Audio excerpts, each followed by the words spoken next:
Hello everyone, मैं हूं राज शर्मा और स्वागत है आपका अभिजय के इस ऑनलाइन क्लास में। आप सभी फटाफट आ जाएं ताकि आज के इस क्लास को हम शुरू कर सकें।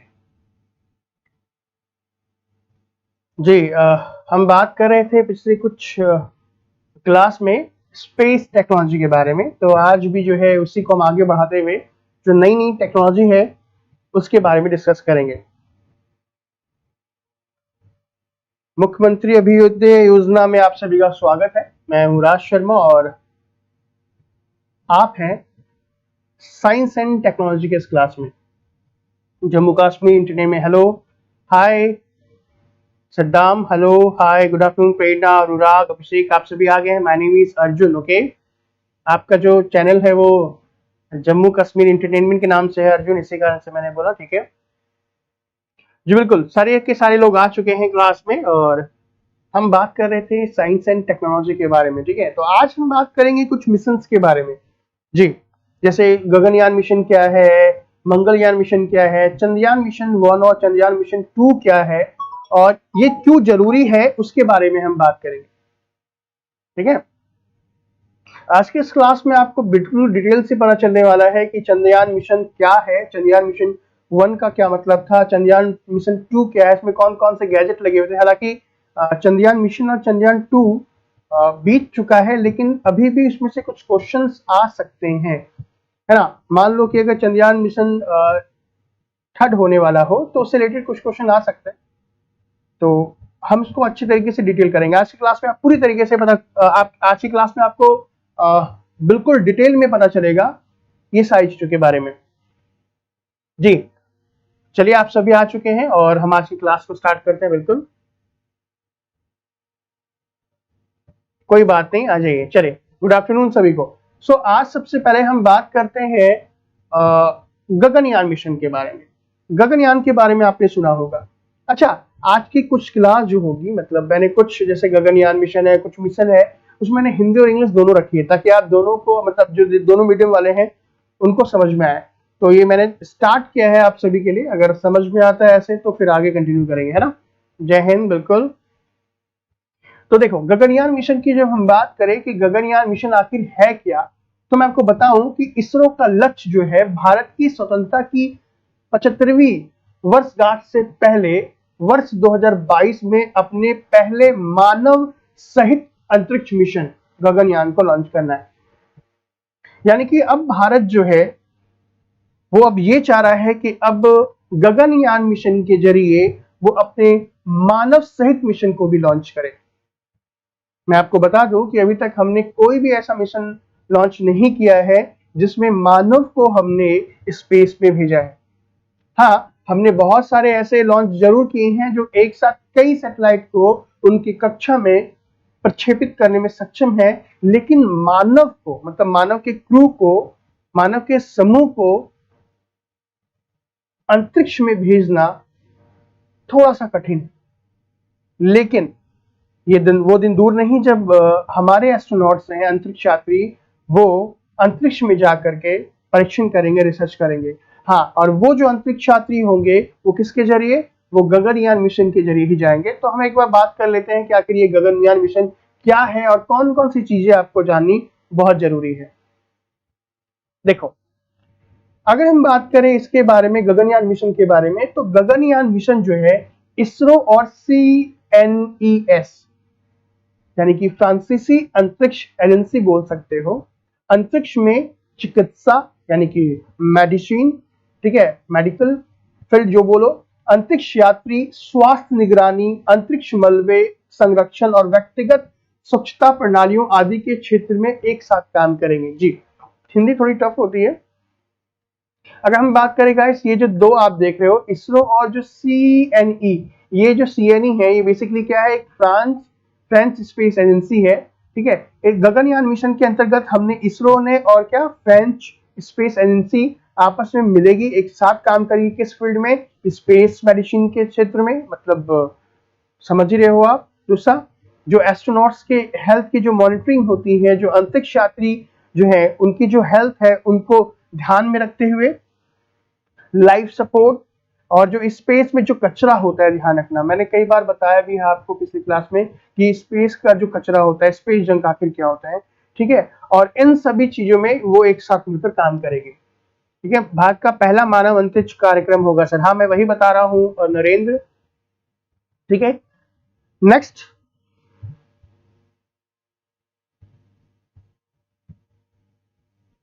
गाइस अगर हम बात करें तो ये जो गगनयान है, तो जो गगनयान का जो शेड्यूल होने वाला है, इसके तहत 3 उड़ानें जो होंगी वो कक्षा में भेजी जाएंगी।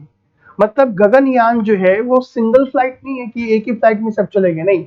गगनयान की बात करें तो गगनयान जब हम इसे लॉन्च करेंगे तो ये 3 लॉन्च होंगी, 3 फ्लाइट जो है वो ऑर्बिट में हम सेंड करेंगे। अब 3 में से जो होगा 2 होगा मानव रहित उड़ान, 2 क्या होगा, मानव रहित उड़ान, और 1 मानव अंतरिक्ष यान होगा। आप बोल सकते हो कि इसमें 2 जो होगा वो क्या होगा, अनमैन्ड फ्लाइट होगा। मतलब कि देखो ये जैसे आप देख रहे हो, ये फिगर देख रहे हो आप, ये मान लो कि ये गगनयान है, ठीक है, ये सिंगल गगनयान देख रहे हो। इसी तरीके से हम पृथ्वी की कक्षा में 3 फ्लाइट भेजेंगे।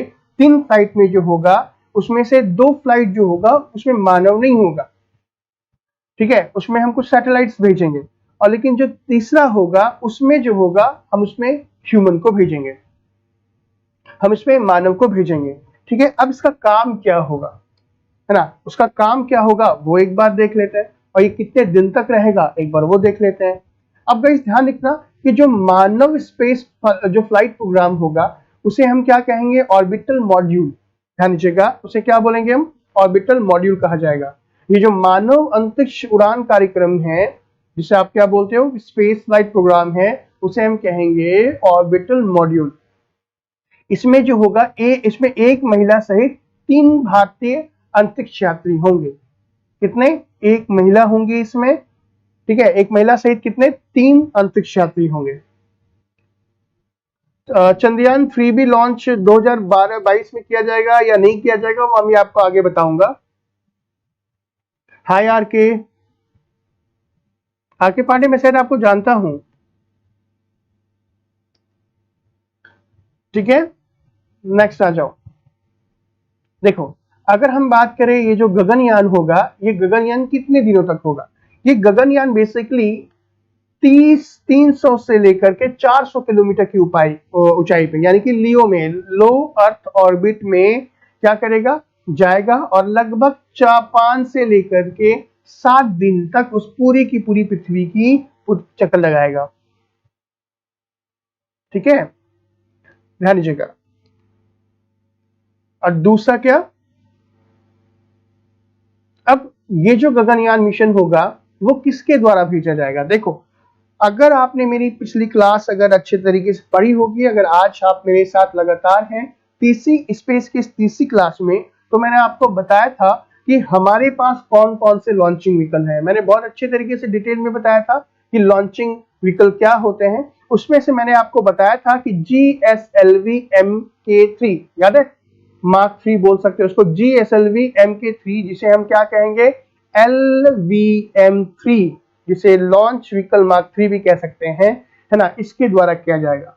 ये ध्यान दीजिएगा कि ये जो GSLV मार्क 3 होगा वो 3 स्टेज का हैवी लिफ्ट लॉन्च व्हीकल होगा, यानी कि 3 चरण का ये भारी लिफ्ट लॉन्च वाहन होगा, जिसका उपयोग गगनयान को लॉन्च करने के लिए किया जाएगा। क्योंकि भाई जो ये जो मॉड्यूल है जो ह्यूमन क्रूज में जाने वाले हैं, ये काफी हैवी होगा।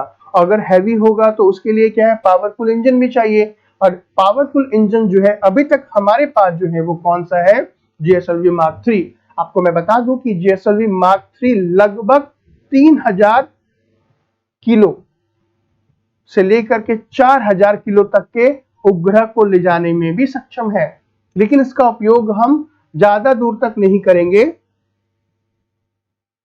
इसका उपयोग हम अभी 300, 400, 500, ज्यादा से ज्यादा 1000 किलोमीटर दूर जाने के लिए करेंगे सर, ठीक है। भास्कर आप हिंदी में भी ट्रांसलेट करके, हाँ आज से मैंने स्टार्ट किया है क्योंकि आप में से बहुत लोगों ने कहा कि सर थोड़ा हिंदी में भी कर ले, तो आज की क्लास में कुछ हिंदी है और कुछ इंग्लिश भी है, बट आगे कोशिश करूंगा कि कुछ चीजें हिंदी में भी हो, ठीक है,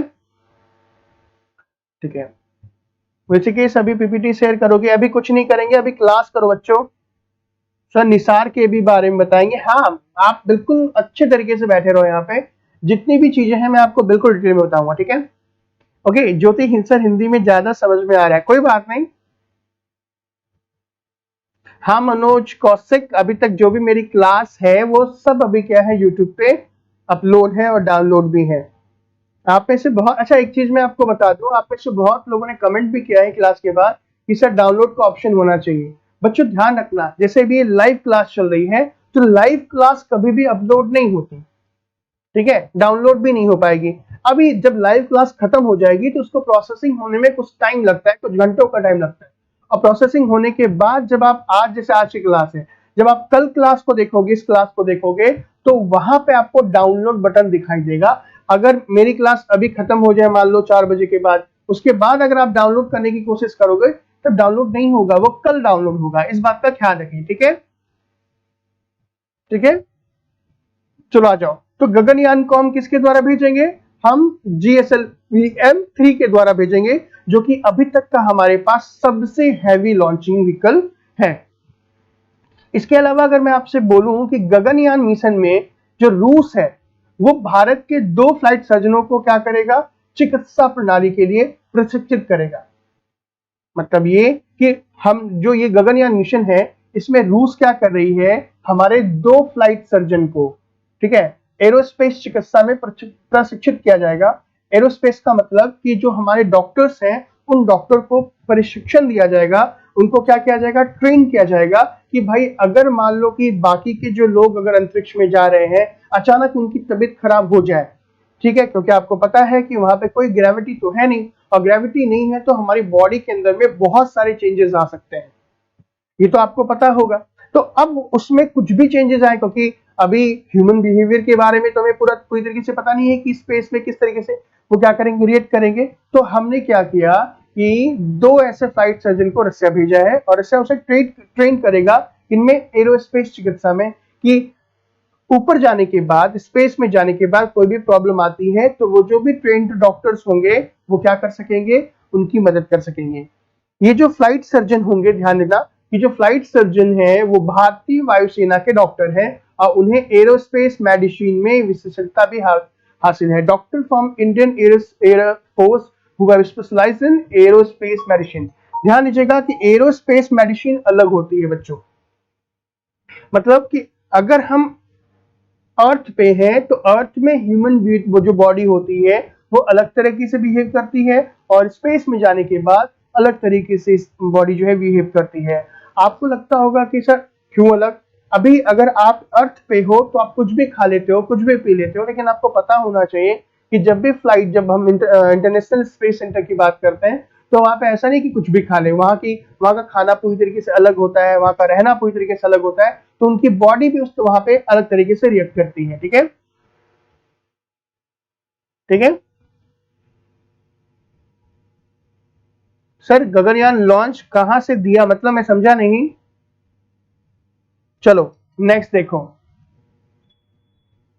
नेक्स्ट गाइस, अगर हम बात करें कि ये जो फ्लाइट सर्जन होंगे वो उड़ान के दौरान और इसके बाद में अंतरिक्ष यात्रियों की सेहत के लिए जिम्मेदार होंगे। मतलब कि जो ये जो फ्लाइट सर्जन होंगे, जहां पे हमने रसिया पे भेजा है इनको, ठीक है, ये फ्लाइट जब होगी तो उसके दौरान और जब फ्लाइट आ जाएंगी उनके दौरान उनकी बॉडी में जो भी चेंजेस होंगे ये डॉक्टर क्या करेंगे, इन पे रिसर्च करेंगे। Is that clear?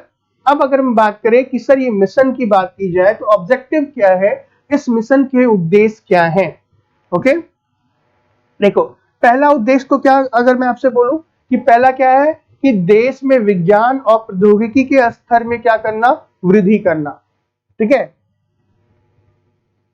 इस गगनयान मिशन के अंतर्गत हमारे देश में जो विज्ञान और प्रौद्योगिकी है, साइंस एंड टेक्नोलॉजी है ना, उनका जो लेवल होगा उसमें क्या होगा, वृद्धि होगी। दूसरा कि गाइस एक राष्ट्रीय परियोजना जिनमें कई संस्थान, शिक्षा और उद्योग शामिल होंगे।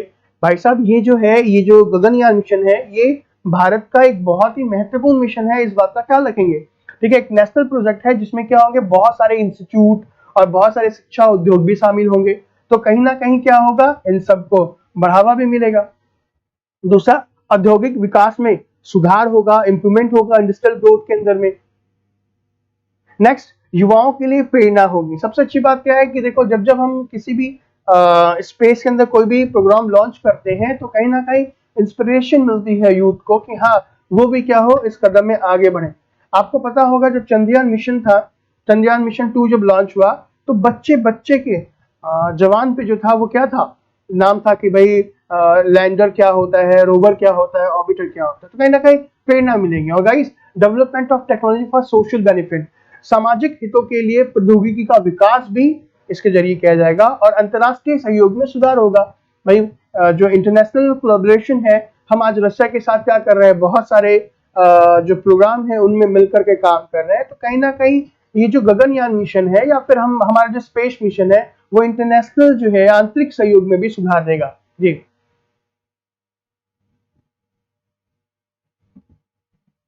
ठीक है। क्या लिखा है प्रेरणा ने, सर रसिया ही क्यों ट्रेन करता है एरोस्पेस मेडिसिन के लिए? ऐसा कुछ नहीं है, हमारे टर्म अच्छे हैं इस कारण से हम वहां भेजते हैं। अगर हमारे टर्म आपके अमेरिका के साथ अच्छे होंगे, बहुत अच्छे, तो हम उनके साथ भेजेंगे। तो ये कोई जरूरी नहीं है। आज कितने दिन हो गए सर क्लास को चलते, बिकॉज 5 डे से क्लास नहीं दिखी। आज ये दूसरा दिन है, मतलब मंगलवार से क्लास, हमारी क्लास जो है अभी जो फिलहाल क्लास चलेगी वो मंगलवार से लेकर के शुक्रवार तक चलेगी, ठीक है, ट्यूसडे से लेकर फ्राइडे तक। ओके, ठीक है। और क्या क्या क्वेश्चन आप सभी कह रहे हो? हाँ, ये जो लेडीज है वो हमारे इंडिया की है। क्या लिखा है छाया ने? सुनीता, कल्पना और हिस्सा। क्या लिखा है आपने? Sir I am making running notes of this topic, तो स्लाइड को थोड़े देर तक रहने दिया करें आप। चलो ठीक है, ओके नीलम, कोशिश करना कि अगर आप नोट्स बना लेते हो तो ज्यादा है। मैं फिर से कह रहा हूँ गाइस, अगर आप जो भी मैं पढ़ा रहा हूँ, अगर आपने इसके अच्छे तरीके से नोट्स बना लिए तो जो आपका फंडामेंटल है साइंस एंड टेक्नोलॉजी को लेकर के वो पूरी तरीके से क्लियर हो जाएगा। ठीक है, ये ऑब्जेक्टिव थे इसके। नेक्स्ट, अभी आप में से कल की बात थी तो उदय ने कहा था सर ये जो हमारा जो रिकॉर्ड है स्पेस एक्स ने तोड़ दिया। तो चलो अभी एक बार बात कर लेते हैं कि स्पेस एक्स जो है 143 सैटेलाइट को जो लॉन्च किया है वो आखिर में क्या है। देखो ये काफी महत्वपूर्ण है क्योंकि जो हमारा रिकॉर्ड था 104 सैटेलाइट का लॉन्च करने का, ठीक है, PSLV C-37 का, उनको जो है स्पेस एक्स ने ब्रेक कर दिया है। अभी हाल में ही गाइस स्पेस एक्स ने 143 सैटेलाइट को लॉन्च करके विश्व अंतरिक्ष रिकॉर्ड को तोड़ दिया है। इसके पूर्व जो है फरवरी 2017 में भारत ने 104 सैटेलाइट को अंतरिक्ष में भेजने का रिकॉर्ड बनाया था। ये मैं आपको बता चुका था कि 104 सैटेलाइट को हमने PSLV C-37 के द्वारा लॉन्च किया था। कब? फरवरी 2017 में। लेकिन अभी जो है गाइस ध्यान दीजिएगा कि अभी जो है स्पेस एक्स ने क्या कर दिया, इस रिकॉर्ड को उन्होंने ब्रेक कर दिया। अब यहाँ पे कौन कौन सी चीजें आपको याद करने लायक है एक बार देखिएगा। अगर हम बात करें कि इस फ्लाइट को, जैसे हमारे 104 को किसने किया था, PSLV C-37 ने, तो स्पेस एक्स की जो रिकॉर्ड ब्रेकिंग जो फ्लाइट है उसके लिए फाल्कन 9 प्रक्षेपण यान का उपयोग किया गया।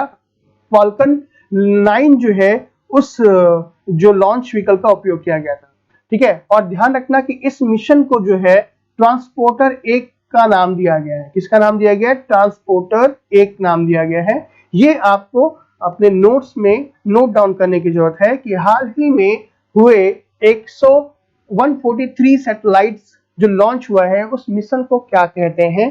तो उस मिशन को क्या कहा गया? ट्रांसपोर्टर 1 कहा गया। और इसे किसके द्वारा लॉन्च किया गया? फाल्कन 9 के द्वारा लॉन्च किया गया। ये आपके पेपर में क्वेश्चन आ सकता है, ये ध्यान दीजिएगा, ठीक है। अब नेक्स्ट देखो गाइस, अगर हम बात करें कि ये जो लॉन्च है वो स्पेस एक्स के पहले smart set right set program mission को समर्पित है। एक बार फिर से ध्यान दीजिएगा, ये जो लॉन्च हुआ है, ठीक है, ये किसमें? Smart set right share program. कौन सा? SpaceX smart set right share program के को ये समर्पित है। बेसिकली यह प्रोग्राम छोटे सैटेलाइट कंपनियों के लिए स्पेस तक पहुंचाने की सुविधा को कम लागत में क्या करता है? उपलब्ध कराता है। बेसिकली क्या है गाइस, ये स्मार्ट सेट जो भाई बहुत सारे ऐसे भी कंपनी है या कोई ऐसे बहुत सारे ऐसे देश भी हो सकते हैं जो अपने छोटे छोटे सैटेलाइट्स को क्या करते हैं, स्पेस में पहुंचाने के लिए क्या करते हैं, दूसरे कंपनी को हायर करते हैं। अभी आपको पता होना चाहिए कि आप इससे पहले मतलब कुछ सालों पहले चाहे सैटेलाइट छोटे से हो या फिर बहुत बड़े हो, उनको पहुंचाने की लागत लगभग लगभग सेम आती थी। बट स्पेस एक्सपीजी ये जो संस्था है, इन्होंने क्या किया कि कम लागत में छोटे सैटेलाइट को स्पेस में पहुंचाने की जो जरूरत है उसको पूरी तरीके से बढ़ा दिया है। ठीक है, चलो नेक्स्ट गाइस, आपको पता होगा कि पिछली क्लास में मैंने कहा था कि भाई चाइना ने अपना स्पेस स्टेशन जो है वो बनाना स्टार्ट कर दिया। ठीक है, ध्यान दीजिएगा। फिलहाल अगर हम बात करें कि चीन के तियानवेन 1 प्रोब, ध्यान दीजिएगा नाम थोड़ा सा डिफिकल्ट है लेकिन क्या किया जाए कि चाइना का कौन सा तियानवेन 1 प्रोब पृथ्वी से 6.5 महीने की यात्रा के बाद मंगल की कक्षा में सफलतापूर्वक प्रवेश कर लिया है। भाई आप बोल सकते हो कि चाइना का जो तियानवेन है, भाई चाइना की बात की जाए तो देखो सिंपल सा है कि चाइना काफी तेजी से अंतरिक्ष के क्षेत्र में पांव पसार रहा है। हाल ही में उसने अपना जो स्पेस स्टेशन है वो भी पूरा करने की कोशिश कर रही है। और अभी चाइना ने क्या किया है, कुछ दिन पहले अपना एक प्रोब जिसको क्या बोलते हैं तियानवेन 1 प्रोब जो है वो क्या कर रहा है, 6 महीने की यात्रा के बाद मंगल की कक्षा में सफलतापूर्वक प्रवेश कर लिया। यानी कि आप कह सकते हो कि चाइना का जो तियानवेन 1 प्रोब है वो कौन सा मिशन है, मतलब चाइना का मंगल मिशन है। लगभग 3 महीनों में, ध्यान दीजिएगा कितने, लगभग 3 महीनों में तियानवेन 1 240 किलोग्राम के रोवर सहित एक लैंडिंग कैप्सूल को 7 मिनट की तीव्र उड़ान में, ठीक है, उटोपिया प्लेनिटिया, नाम भी देखो ऐसे ऐसे हैं। प्लेटिनिया क्या है, उटोपिया प्लेटिनिया जो है के रूप में ज्ञात मंगल के उत्तरी गोलार्ध में एक स्थित एक विशाल मैदान में उतरने का प्रयास करेगा। इसी स्थान पर वर्ष 2070 में नासा द्वारा भेजा गया वाइकिंग 2 मिशन उतरा था। देखो मैं आपको थोड़ा सा इजी जो है इजी, गगनयान मिशन हमारे यहाँ से होगा लॉन्च जगदीश। जो चाइना का जो ये मिशन जो है मंगल मिशन, वो बेसिकली क्या है कि जो मंगल का जो उत्तरी गोलार्ध है, ध्यान दीजिएगा कहाँ पे, जो मार्स का कौन सा आपका नॉर्दर्न जो हेमिस्फीयर है जिसे हम क्या बोलते हैं उटोपिया प्लांटिया जो बोल सकते हो प्लांटिया, वहां पे क्या करेगा, इस तियानवेन जो आपका तियानवेन जो आपका क्या बोलेंगे इसे, तियानवेन रोवर सहित क्या करेगा, वहां पे उसे उतारेगा। और इसी स्थान पे 2070 में नासा द्वारा भेजा गया वाइकिंग मिशन 2 भी उतरा था। क्लियर है। देखो चीन का यह पहला मंगल प्रोब है, किसका, चीन का यह पहला मंगल प्रोब है इससे पहले हुसिंग नाम से ये जाना जाता था। भाई साहब ये ध्यान दीजिएगा, इसका नाम मैंने क्या बोला, China first mass probe call Tianwen जो देख रहे हैं, तियानवेन जो मैं आपको बता रहा हूं, इससे पहले किसके नाम से जाना जाता था, हुसिगन 1 के नाम से जाना जाता था। ठीक है, और इस मिशन को चीन के जिचांग उपग्रह प्रक्षेपण केंद्र, जिचांग सैटेलाइट लॉन्च सेंटर से 5 मार्च को लॉन्च किया गया था। यानी कि अभी हाल में ही से लॉन्च किया गया है। ठीक है, चलो नेक्स्ट आ जाते हैं।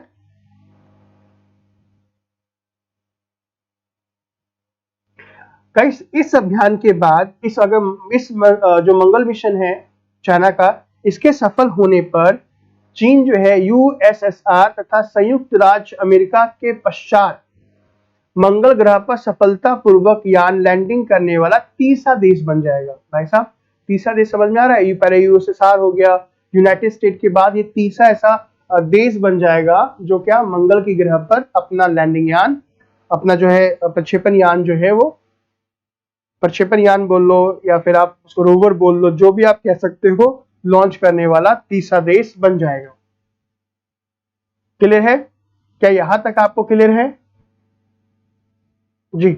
यहां तक जो भी मैंने आपको बताया वो थोड़ा हिंदी और इंग्लिश मिक्स था। ठीक है, मैंने कोशिश की है ताकि आप जितने भी हिंदी मीडियम वाले हैं उनको भी थोड़ा बहुत समझ आए, बट अभी जो आगे बताने वाला हूँ वो इंग्लिश में है। ठीक है, मतलब मैं कोशिश करूंगा कि आगे क्लास में कुछ कुछ हिंदी भी करूँ, क्योंकि इसमें बहुत मेहनत लगती है, बट कोशिश करूंगा कि हिंदी भी इसमें इंक्लूड करूँ। तो चलो अभी हम बात करने वाले हैं चंद्रयान मिशन के बारे में। अभी चंद्रयान मिशन फर्स्ट और चंद्रयान मिशन सेकेंड, हम डिटेल से बात करेंगे इसके बारे में। अब आप बोलोगे सर चंद्रयान मिशन की आवश्यकता क्या अभी है? देखो, अगर आप प्रिपरेशन कर रहे हो यूपीएससी की, तो आपको नोट्स प्रॉपर तरीके से बनाने जरूरी है। हालांकि ये जो क्लास है वो प्री की क्लास है, बट मैं यहाँ पे कोशिश ये कर रहा हूँ कि कोई भी क्वेश्चन अगर पूछा जाता है साइंस एंड टेक में, तो वो आपस में इंटरलिंक होता है। जब तक आपको बेसिक नॉलेज नहीं पता होगी, आप आगे नहीं बढ़ पाओगे। मान लो कि अगर चंद्रयान मिशन 3 पूछा जाए, या पूछ लिया जाए कि जो चंद्रयान मिशन है उसको कहाँ कहाँ से कंट्रोल करते हैं, तो भाई ऐसा तो नहीं कि हमने कोई भी मिशन भेज दिया और हम भूल गए। हम उसको कंट्रोल करते हैं बैठे बैठे अर्थ पे। तो हमारे यहाँ पे दूसरे ग्रह में जो भी अंतरिक्षयान भेजे जाते हैं, उनमें कौन कौन से ऐसे संस्थाएं हैं, कौन कौन से ऐसे सेंटर है जो हम प्रॉपर तरीके से नजर रखते हैं। तो चलिए हम बात करते हैं सबसे पहले चंद्रयान मिशन 1 के बारे में, फिर बात करेंगे चंद्रयान मिशन 2, फिर बात करेंगे मंगलयान मिशन के बारे में, यानी कि बिल्कुल बेसिक से बात करेंगे। क्लियर है? अगर आपको वीडियो अच्छी लग रही है, मतलब क्लास अच्छी लग रही है, तो आप मुझे बताएं कि हाँ सर समझ में आ रहा है। क्योंकि देखो ये जो टॉपिक है वो थोड़ा सा जो है वो टफ है सर, बस कॉन्सेप्ट क्लियर होना चाहिए हिंदी और इंग्लिश। बिल्कुल छाया सही कहा है, और मेरे ख्याल से अभी जो मैं आपको बता रहा हूँ वो कहीं ना कहीं कॉन्सेप्ट क्लियर है भी। क्या बोलते हो भाई? चंद्रयान मिशन के बारे में किसको किसको पता है पूरे डिटेल से? मतलब ऐसा नहीं कि थोड़ा बहुत पता हो, ये लैंडर रोवर नहीं, मैं आपको बहुत डिटेल में बताने वाला हूँ, मतलब बेसिक से लेकर के एडवांस तक में, ताकि आज की क्लास जब खत्म हो तो आप एबल हो सको कि हाँ सर चंद्रयान मिशन के बारे में अब हमें बेसिक नॉलेज भी है और एडवांस भी नॉलेज है।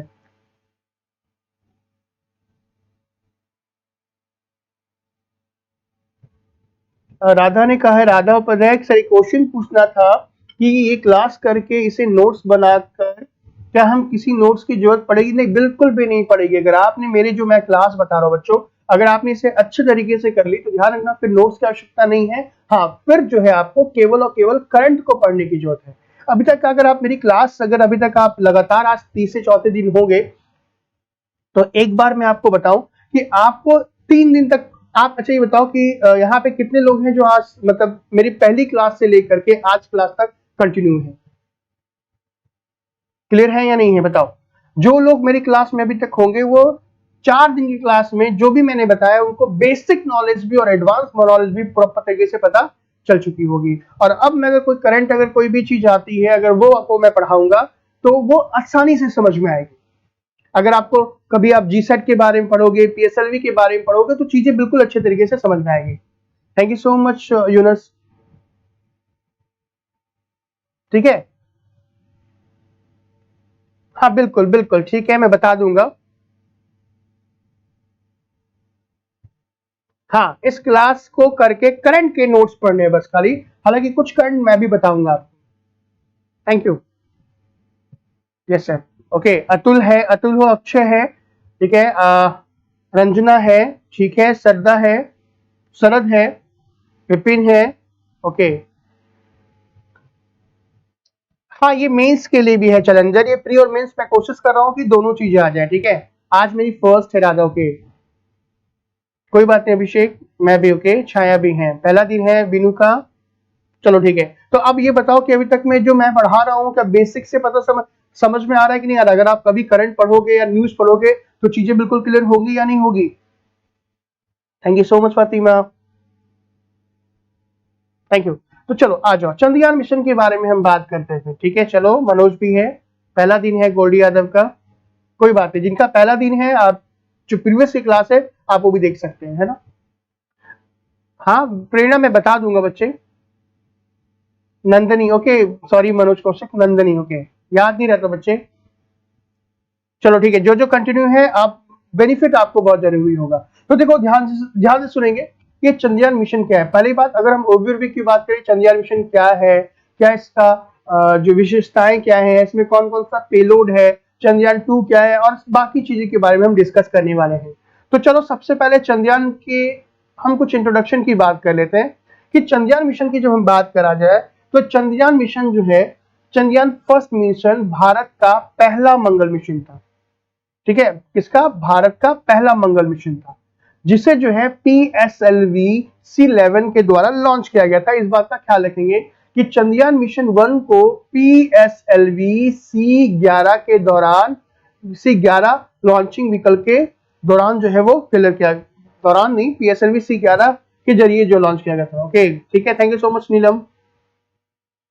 ठीक है, देखो दूसरा गाइस, अगर हम बात करें कि ये जो लॉन्च है, कौन सा लॉन्च है आपका, ये जो PSLV C11 के द्वारा ये जो लॉन्च है वो कब? 22 अक्टूबर 2008 को सतीश धवन स्पेस सेंटर हरिकोटा आंध्र प्रदेश से क्या किया गया था? लॉन्च किया गया था। गाइस ध्यान रखना कि चंद्रयान का मतलब क्या है? एक ऐसा यान जो मंगल मिशन पे, सॉरी मून व्हीकल बोल सकते हो। चंद्रयान का मतलब क्या हो गया? हिंदी में तो चंद्रयान बोलते हैं और इसको इंग्लिश में क्या बोलेंगे हम? मून व्हीकल बोलेंगे। ओके, अगर इसके हम कॉस्टिंग की बात करें कि इसका कॉस्टिंग कितना है, तो ध्यान दीजिएगा इसकी जो कॉस्टिंग है वो कितनी है? 386 करोड़ रुपए इस चंद्रयान मिशन फर्स्ट में लगा था।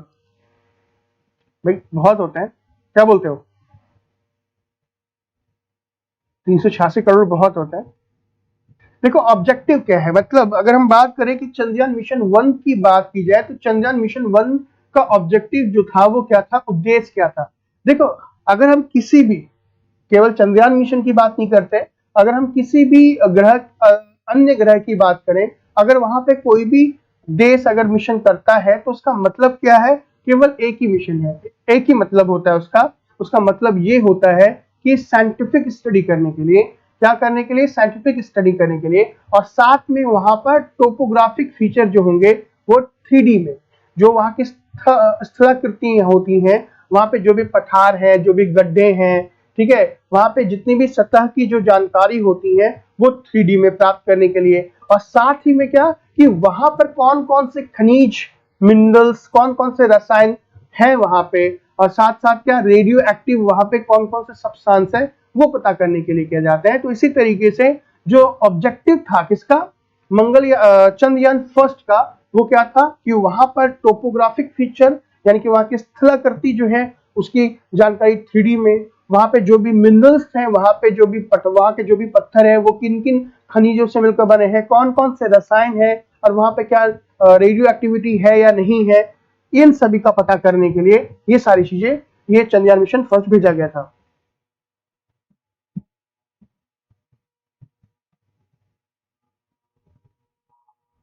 ठीक है, चलो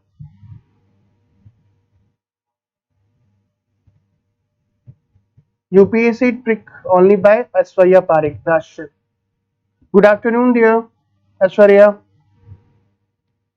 ठीक है, दूसरा देखो, और साथ में क्या करना, चंद्रयान फर्स्ट का जो मिशन है उसका मतलब ये था कि भाई सिंपल सा, जो हमारे जो यंग जनरेशन है, ठीक है, उनको क्या करना, स्पेस और जो दूसरे ग्रह, दूसरे अन्य जो ग्रह हैं उनकी तरफ क्या करना, मोटिवेट करना, ताकि आगे की ओर हम आसानी से बढ़ सके। देखो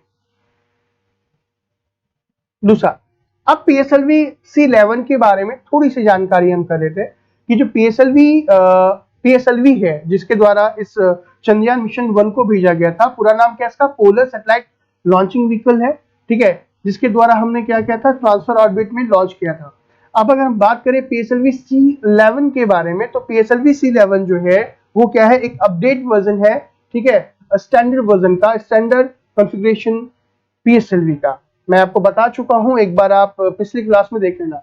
अगर हम वेट की बात करें गाइस, तो इसका जो वजन है वो कितना है?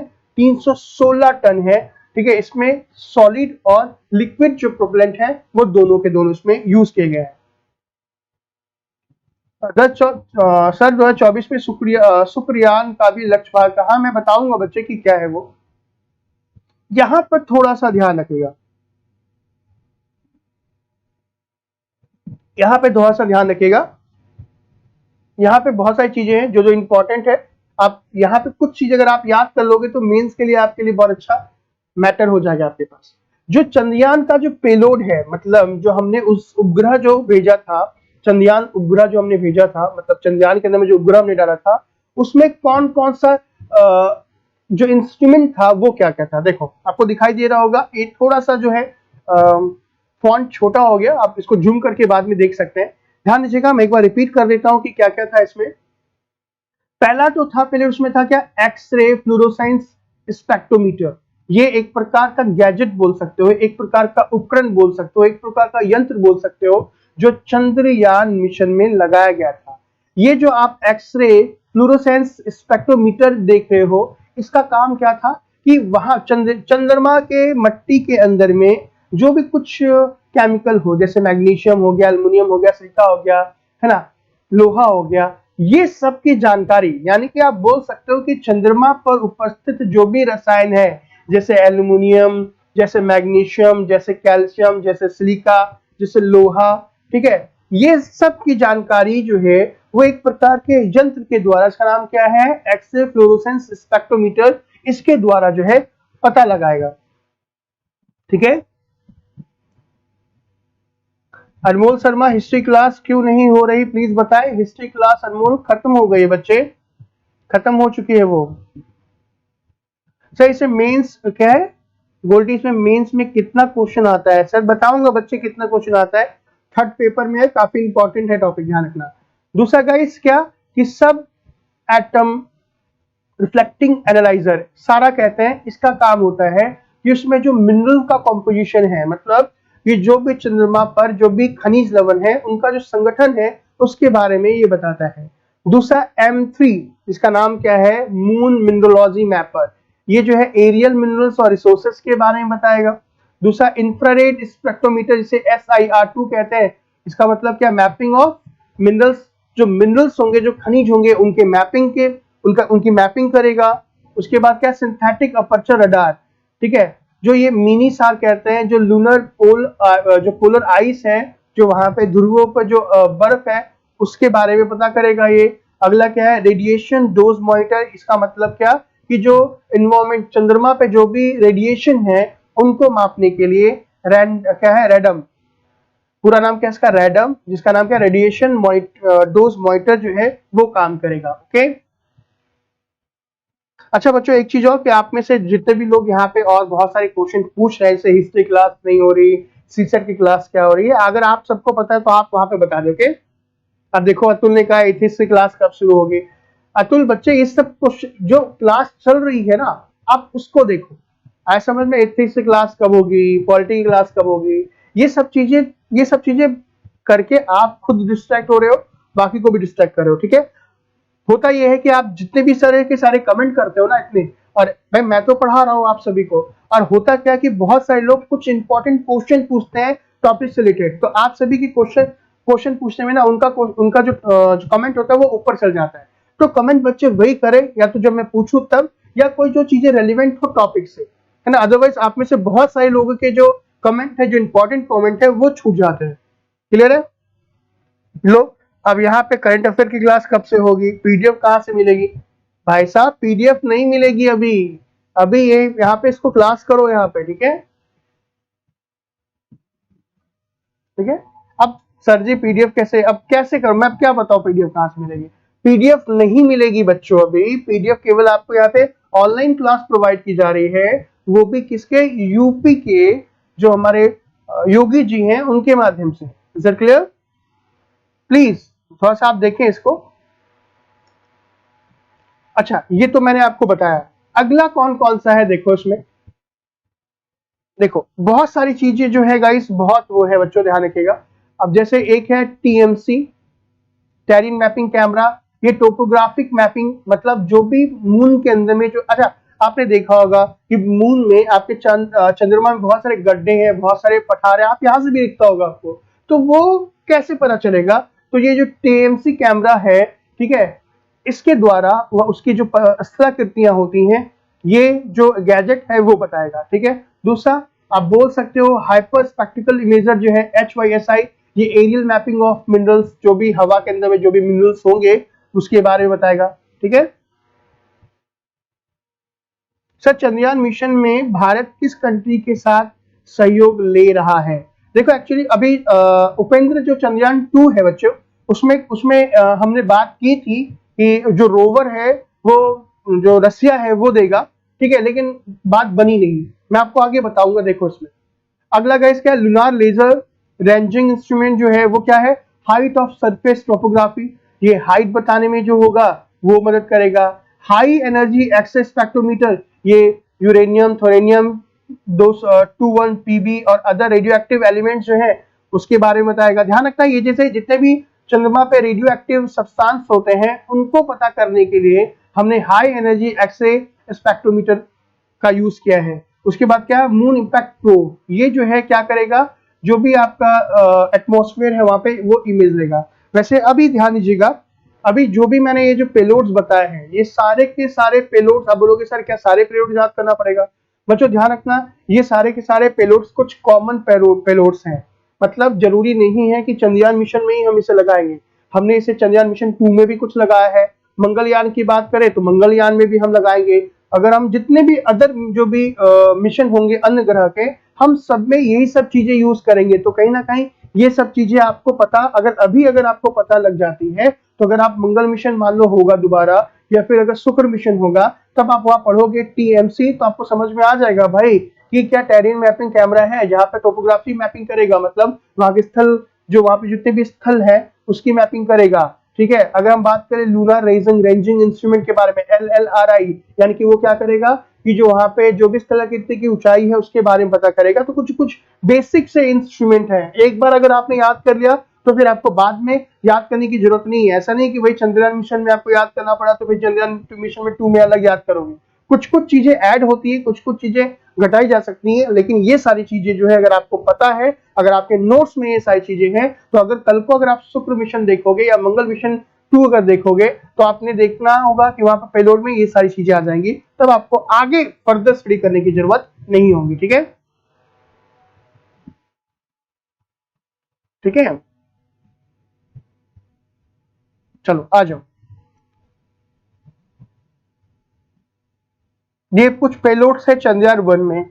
अब गाइस ध्यान दीजिएगा कि चंद्रयान मिशन 2 की जब चंद्रयान मिशन की बात की जाए तो चंद्रयान मिशन ने क्या किया कि अपना पूरा ऑर्बिट जो है, जो ऑर्बिट है वो कितना 312 दिन में पूरी तरीके से कंप्लीट कर लिया। मतलब Chandrayaan 1 completed 312 day in orbit, माफ कीजिएगा 312 डे इन ऑर्बिट। दूसरा, और गाइस इसने कितना 3400 ऑर्बिट जो है, मतलब 400 चक्कर लगाए, किसके, मून के चक्कर लगाए थे। और Indian deep space network IDSN, इसका नाम आपने सुना होगा, नहीं सुना तो ये ध्यान से पढ़ना, मैं आपको बताऊंगा आगे। इंडियन डीप स्पेस नेटवर्क ने क्या किया, आपने देखा कि इसमें जो चंद्रयान मिशन फर्स्ट था उसमें बहुत सारे टेक्निकल फेल्योर हुए। ठीक है, मतलब इसका जो संपर्क है चंद्रयान मिशन 1 का, उसका संपर्क टूट चुका था। लेकिन अपना जो इसरो है उन्होंने कहा कि नहीं, ये जो मिशन है 90% जो है ये सक्सेस हो गया था, इसलिए इसको हम फेल नहीं कहेंगे। चंद्रयान मिशन का जो नेटवर्क है वो टूट चुका था। हाल ही में जो है अमेरिका का एक सैटेलाइट है उसने वापस से चंद्रयान मिशन को खोज निकाला। आपको पता होना चाहिए द अमेरिकन इंस्टीट्यूट ऑफ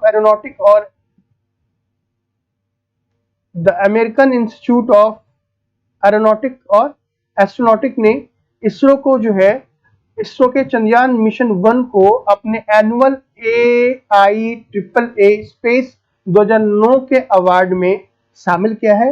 यानी कि चंद्रयान 1 को अवार्ड मिल चुका है इनके बेहतर काम की वजह से। और आपको बताऊं कि इसने ही बताया था, चंद्रयान मिशन ने बताया था कि भाई हाँ, चंद्र पे क्या है, चंद्रमा पे जो है वो पानी की मात्रा है। समझ में आ रहा है या नहीं आ रहा? ओके शानिया, हाय बच्चे। हिमाचल प्रदेश धर्मशाला काफी अच्छी जगह है। ठीक है, हाँ, चंद्रयान मिशन को लूनर मिशन क्यों बोलते हैं? देखो चंद्रयान मिशन को हम लूनर का मतलब क्या होगा, चंद्र हो गया, और मिशन का मतलब चंद्र मिशन, ये चंद्रयान मिशन एक ही बात है बच्चे, कोई प्रॉब्लम नहीं है इसमें। अब देखो ध्यान दीजिएगा गाइस कि चंद्रयान मिशन की जब हम बात करें तो चंद्रयान मिशन 1 की बात करो, चंद्रयान मिशन 2 की बात करो, मंगल मिशन की बात करो, या जितने भी मिशन की बात करो, ठीक है, जो ग्राउंड सेगमेंट है उसकी बात कर रहे हैं, ये आपके लिए काफी इंपॉर्टेंट है। अगर आपने ये यहाँ पे अच्छे तरीके से समझ लिया तो बाकी में आपको पढ़ने की जरूरत नहीं है। यानी कि यहाँ पे चंद्रयान मिशन में ही मैं आपको बता रहा हूँ, बाकी मंगलयान मिशन में आपको नहीं बताऊंगा कि ग्रामीण जो ग्राउंड सेगमेंट क्या होती है, ठीक है, मतलब कौन कौन सा चीजें होती है। सुनो मेरी बात, मतलब ये कि जैसे मान लो कि ये चंद्रमा है और चंद्रमा पे हमने क्या कर दिया, हमने अपना ये मून मिशन भेज दिया। मून मिशन मतलब जो चंद्रमा जो चंद्र मिशन है वो भेज दिया, उपग्रह यहाँ पे जा रहा है। अब इस उपग्रह को नीचे कैसे कंट्रोल करते हैं उसकी बात हो रही है। तो देखो, जो इसरो का जो टेलीमेट्री है, ट्रैकिंग और कमांड नेटवर्क है, वो 3 चरणों में बटा पड़ा है बेसिकली। पहला कौन सा, इंडियन डीप स्पेस नेटवर्क, जिसको हम कहते हैं IDSN। दूसरा कौन सा, स्पेसक्राफ्ट कंट्रोल सेंटर। और जो तीसरा है Indian space science data centre. ठीक है, ध्यान दीजिएगा बच्चों कि अगर हम बात करें ग्राउंड सेगमेंट पे, तो ये जो 3 सेंटर आप देख रहे हो, 3 सेंटर का मतलब ये नीचे से Indian deep space network, spacecraft control centre और Indian space science data centre, ये कंट्रोल करके रखती है। हालांकि चंद्रयान मिशन में भी इसका काम हुआ था, चंद्रयान 2 में भी हुआ था और मंगलयान मिशन में भी हम इसका उपयोग करेंगे आगे अगर हमने 2 मिशन किया तो। देखो, अब डिटेल से पता कर लेते हैं कि क्या क्या इसका मतलब क्या होता है आखिर में। सर, इस मिशन से कोई डायरेक्ट प्रॉफिट कैसे होता है कंट्री डेवलपमेंट में? ओके चैलेंजर, मैं आपको बताता हूँ बच्चे। चलो Hansika, thank you so much. मैं आपको बताता हूँ कि इससे डायरेक्ट बेनिफिट क्या होता है। पहला क्या है guys, deep Indian deep space network. Basically क्या है guys, it will receive the data send by Chandrayaan first spacecraft. जो भी आपका चंद्रयान ने जो भी डाटा कलेक्ट किया, चंद्रयान का मतलब जो भी सैटेलाइट्स है, वो क्या करिए लगातार जो है मून से जो भी इंफॉर्मेशन ले रही है, जो भी पेलोड से इंफॉर्मेशन ले रही है, उस इंफॉर्मेशन को इंडियन डीप स्पेस नेटवर्क क्या करती है, प्राप्त करती है। अब अगर हम बात करें इंडियन डीप स्पेस नेटवर्क में क्या क्या लगे हैं, तो यहाँ पर 2 लार्ज पैराबोलिक एंटीनाज लगे हैं। क्या लगे हैं? 2 लार्ज पैराबोलिक एंटीनाज, मतलब 2 बहुत बड़े बड़े जो है एंटीनाज लगे हैं। वन विथ 18 मीटर डायमीटर, एक का जो डायमीटर है वो 18 है और दूसरे का 32 है। और ध्यान दीजिएगा ये कहां पे है, इंडियन डीप स्पेस नेटवर्क, ये आपका कहां पे है, ये आपका बेंगलोर में है। ओके, ठीक है। Next, space craft control centre. देखो ये बेसिकली क्या है, स्पेस क्राफ्ट जो सेंटर की बात कर रहे हैं, ये ध्यान दीजिएगा कि ये जो है ISTRAC कैंपस में, ठीक है, नॉर्थ ऑफ बेंगलोर में है। और गाइस ध्यान दीजिएगा कि it is the focal point of all operational activities of Chandrayaan 1 during all phase the mission.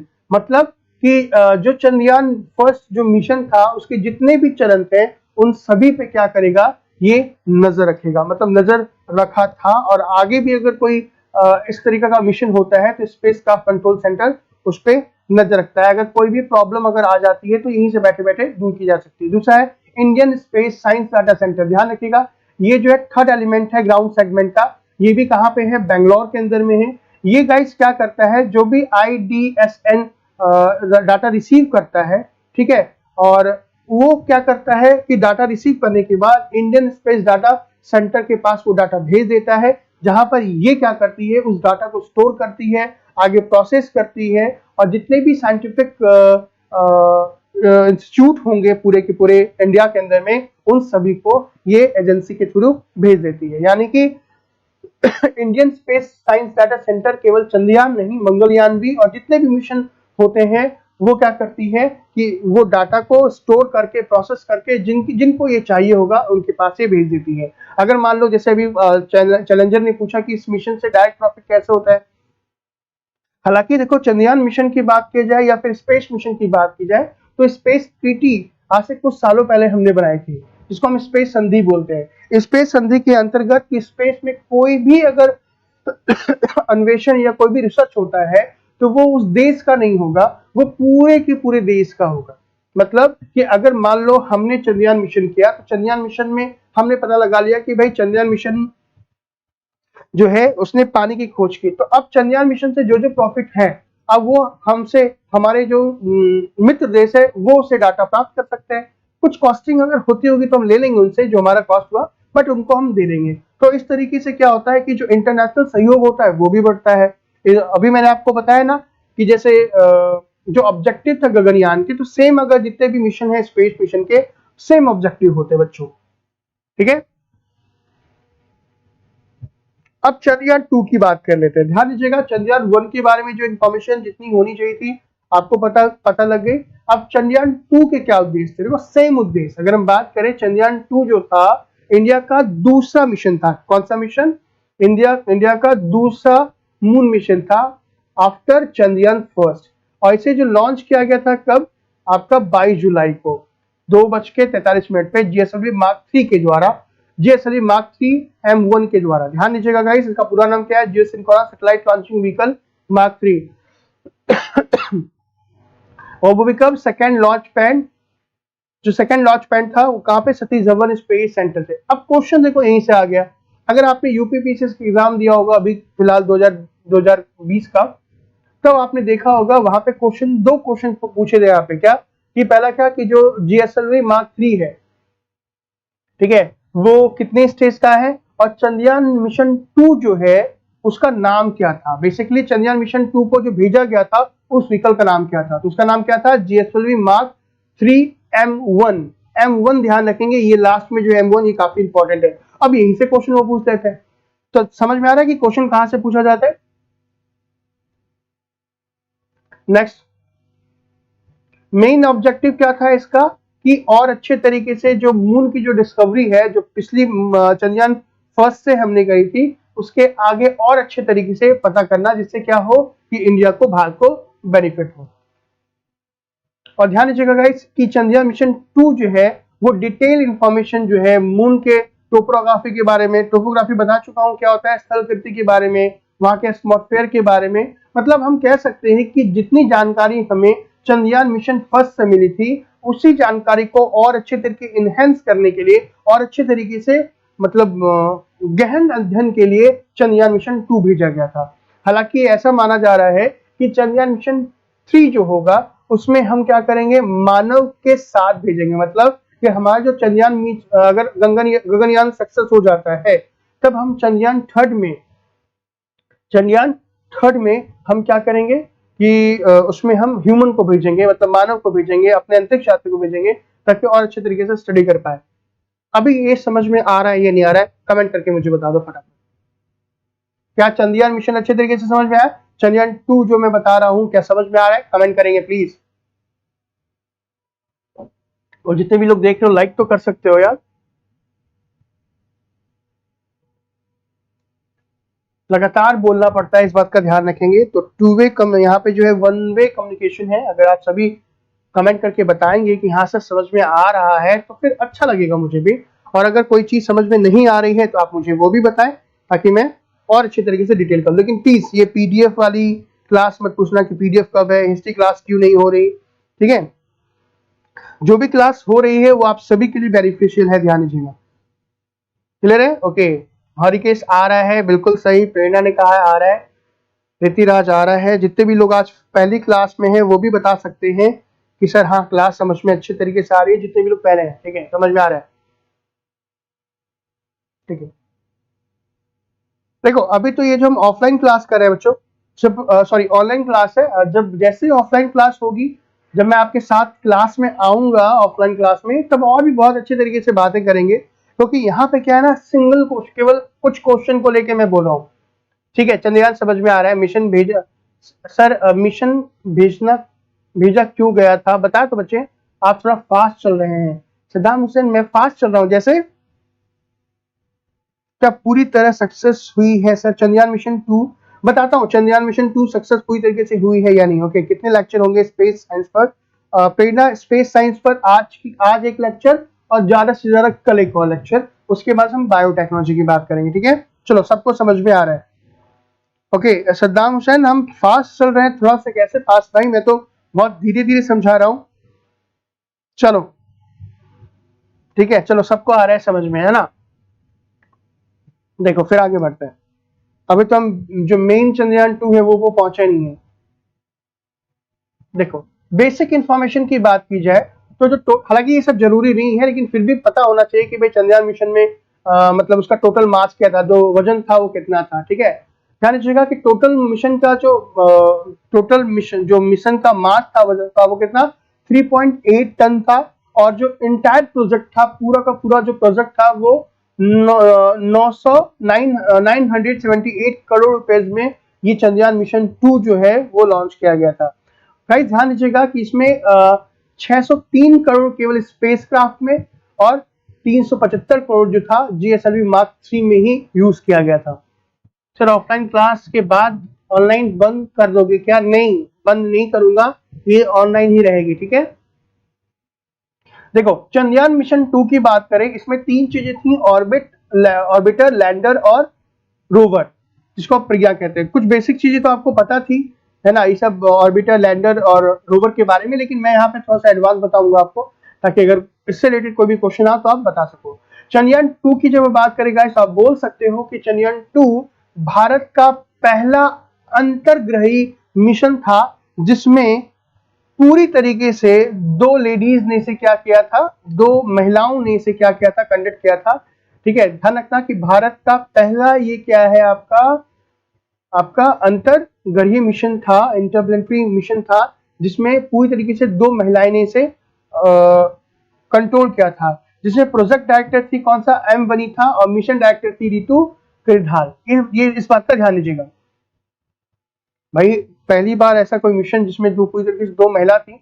आप आज की क्लास में जितने भी महिला हैं, आपको ये जानकर के काफी गर्व महसूस होगा कि ये काफी इंपॉर्टेंट है कि भारत का एक ऐसा मिशन जो बहुत ही महत्वपूर्ण मिशन था, ठीक है, जिसपे पूरे देशों की नजर थी, और उसको पूरी तरीके से 2 महिलाओं के द्वारा जो है वो कंडक्ट किया गया था। अभी देखो कुछ प्रॉब्लम आ गई थी चंद्रयान 2 में। वो प्रॉब्लम क्या थी? एक्चुअली हुआ क्या कि 15 जुलाई को जब ये लॉन्च होने वाला था, तो कुछ मिनट पहले हमने क्या कर दिया, इस लॉन्च को रोक दिया। क्यों? कुछ टेक्निकल प्रॉब्लम आ गई थी इसके फ्यूल कंडक्टर में। ठीक है, इसे कब 56 मिनट 24 सेकेंड पहले, यानी कि 1:55 पे क्या कर दिया गया था, रोक दिया गया था। ऐसा पता चला कि जो क्रायोजेनिक इंजन था, भाई जीएसएलवी मार्क 3 की बात कर रहे हैं, तो जीएसएलवी मार्क 3 के इंजन में 3 स्टेज थे। 3 स्टेज में नीचे जो था आपका सॉलिड, फिर आपका लिक्विड, फिर ऊपर वाली स्टेज था क्रायोजेनिक। तो क्रायोजेनिक जो फ्यूल का जो आपका कंटेनर था, उसमें कुछ प्रॉब्लम आ गई थी। ऐसा बोला, मतलब कई बार नेट पे भी देखा मैंने कि कुछ एक क्या बोलते हैं, एक नट बोल्टू कसना भूल गए थे, वो पता नहीं क्या था, लेकिन फ्यूल जो क्रायोजेनिक फ्यूल था उसमें कुछ ना कुछ प्रॉब्लम थी। Thank you so much Syed, thank you बच्चे। अभी देखो दूसरा मिशन की डिटेल की बात करें तो इस मिशन को कौन किया, किसने किया? इंडियन स्पेस रिसर्च ऑर्गेनाइजेशन ने किया था। और टाइप ऑफ मिशन कितना था? 3 था इसमें, लूनर ऑर्बिट, लैंडर और रोवर। ठीक है, ड्यूरेशन ऑफ मिशन की बात करें तो ये जो ऑर्बिटर था उसका 1 साल था। ठीक है, लैंडर का था 15 दिन का, और जो रोवर था वो भी 15 दिन, 14 दिन बोल सकते हो, 15 दिन का था। दूसरा इसका जो लॉन्च मास था वो कितना था? 3850 किलो।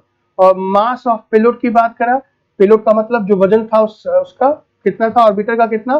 2369 किलो। और जो लैंडर का था वो 1471, और रोवर का 27 किलो का था।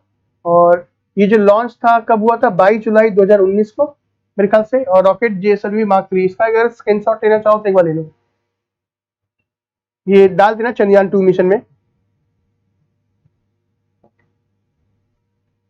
ये डाल सकते हो आप। ठीक है, चलो लॉन्च साइट कौन सा था इसका? Satish Dhawan space centre. आप इसका स्क्रीनशॉट ले सकते हो और अपने नोट डाउन भी कर सकते हो। ये पूरी डिटेल एक बार में आ गई चंद्रयान 2 के बारे में। ठीक है, अगर चंद्रयान 3 आता है, अगर मान लो चंद्रयान 3 के बारे में कोई भी, अब 1-2 महीने 2-3 महीने में ध्यान दीजिएगा कुछ ना कुछ डिटेल आएगी चंद्रयान 3 के बारे में, तो उसको आप इसी नोट्स में क्या कर लेना, डाल देना इसमें। अपने पथ से कैसे भटक गया?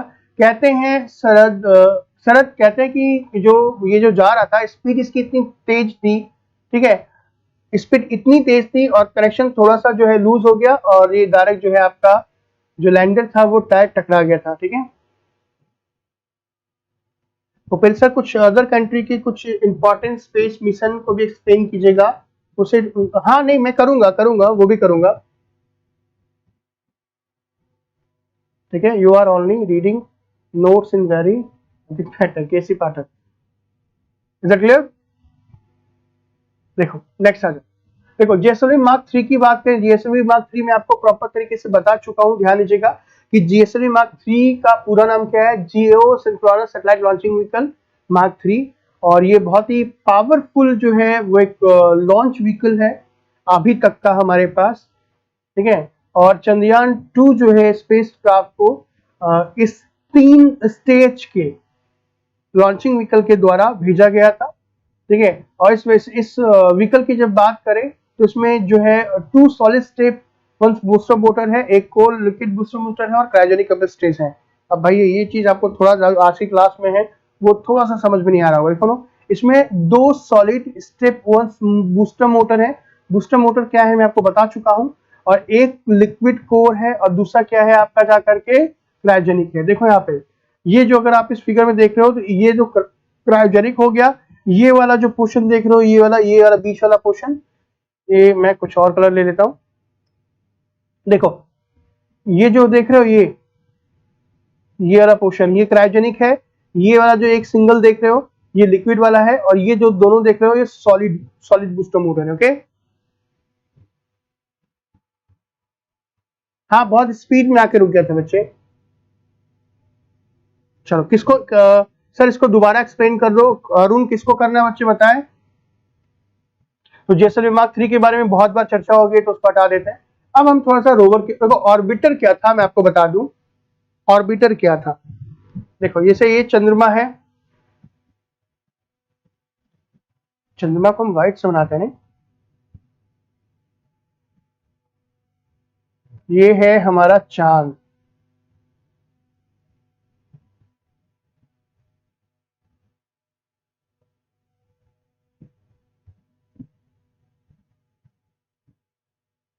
ये हमारा चांद। ओके, अब गाइस ध्यान रखिएगा कि चांद के किनारे किनारे चंद्रमा के जो ऑर्बिट्स हैं ये जैसे ये हमारा जो था वो ऑर्बिटर था। ठीक है, ये है ऑर्बिटर।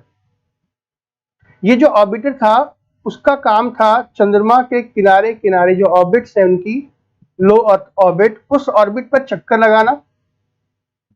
ठीक है, और साथ में क्या करना कि जो चंद्रमा है उसके इमेज के बारे में भी जानकारी प्राप्त करना, मतलब जो भी स्थलाकृति है वहां की जो टॉपोग्राफिक स्ट्रक्चर है उनकी इमेज को कवर करना। ये क्या है ऑर्बिटर। अब इस ऑर्बिटर से निकल करके जो लैंडर था वो लैंडर कहां पे आना था, मून पे आना था। और उस लैंडर के अंदर में ये देख लो ये रोवर, ये एक रोवर है। रोवर किसे कहते हैं मैं आपको बता दूं कि किसी भी अन्य ग्रह के सरफेस पे जो भी व्हीकल चलती है उसे हम रोवर कहते हैं। क्या बोलते हैं उसे हम रोवर कहते हैं। तो जो रोवर है ठीक है, इसे हमने नाम दिया प्रज्ञान। क्या नाम दिया, प्रज्ञान नाम दिया।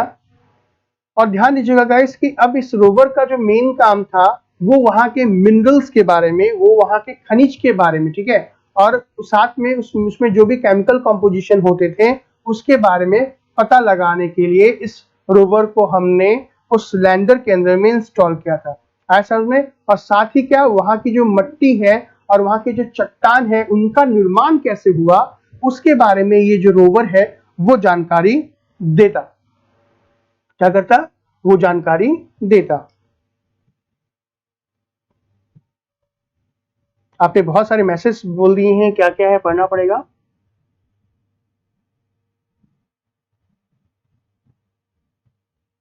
ठीक है सर, ये बहुत सर ये जो रॉकेट स्काई में उड़ता है वो कैसा रॉकेट होता है। ओके, ये जो आप रॉकेट देखते हो ना जो जैसे आपने देखा होगा कि देखो ये बता रहा हूं। चलो देखो अभी संत विजय मौर्य ने क्वेश्चन पूछा है, मैं आपको बता दूं। आपने कई बार आसमान में देखा होगा कि एक पतली सी एक लाइन जाती रहती है रॉकेट की ना, वो रॉकेट नहीं होते, वो फाइटर प्लेन्स होते हैं। क्या होते हैं, वो फाइटर जेट होते हैं। और जो फाइटर जेट ऊपर होते हैं वो इतने ऊपर होते हैं कि उतने ऊपर तक क्या नहीं होता, मतलब जो हमारी हवा होती है वो हवा उतनी नहीं होती। तो जो रॉकेट्स होते हैं, तो रॉकेट के पीछे से जो एनर्जी निकलती है, जो धुआं निकलती है ना, तो वो पूरी तरीके से हवा में घुल नहीं पाते और उसकी एक पतली सी लाइन दिखाई देती है, वो अलग होते हैं बच्चे। ठीक है, किससे रिपीट करना है बच्चे? चलो ठीक है, जूही एक्सप्लेन क्या लिखा? सर समझ नहीं आया, रोवर रिपीट करें। ठीक है मैं कर देता हूँ। सर दोबारा रिपीट करो प्लीज, ठीक से समझ में। ठीक है मैं कर देता हूँ। चलो बढ़िया है। सर आज की टाइमिंग क्या है? आज की क्लास डेली चलती है क्या बच्चे? आज की जो क्लास है वो 4:30 बजे तक है, 3 से 4:30 के बीच में है, और हमारी क्लास मंडे टू फ्राइडे होगी। ओके, रोवर में दोबारा समझा देता हूँ। देखो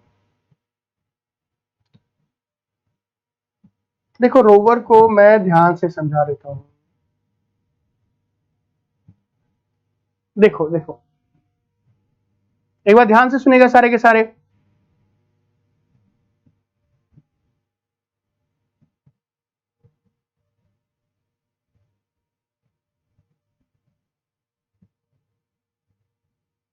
देखो, जैसे मैंने यहां पे बना लिया चांद,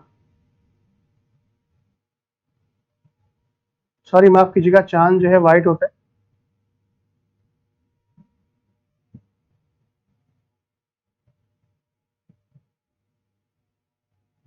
ये ऑर्बिटर की बात की जाए, ये सारे के सारे मैं आपको अच्छे से ही समझा देता हूं। जैसे ये समझ लो चांद है। ओके, अब क्या हुआ कि एक हमारा जो सैटेलाइट है, जो चंद्रयान मिशन है, उसके अंदर में जो भी आपका पेलोड है, जैसे ये मान लो ऑर्बिटर हो गया। ठीक है, ये ऑर्बिटर है। ये ऑर्बिटर, इसका मेन काम क्या है? इसका मेन काम है चंद्रमा के चारों तरफ चक्कर लगाना। क्या करना? ऑर्बिटर का काम क्या है? चंद्रमा के चारों तरफ चक्कर लगाना। कितने साल तक? 1 साल तक। कितने साल तक बच्चों? 1 साल तक ये चक्कर लगाता, और चक्कर लगाने के बाद जो भी चंद्रमा के अंदर में जो भी आप ये बोल सकते हो, क्या बोलो, चंद्रमा के फिगर्स के बारे में, चंद्रमा की आकृति के बारे में वो करना। अब चंद्रमा से निकल करके, इस ऑर्बिटर में से निकल करके एक ऑर्बिटर है यहाँ, ये ऑर्बिटर है, उसमें से क्या हुआ, एक निकल गया ये लैंडर, ये है लैंडर। ध्यान देना, जो समझ में आ रहा होगा। ये है ऑर्बिटर,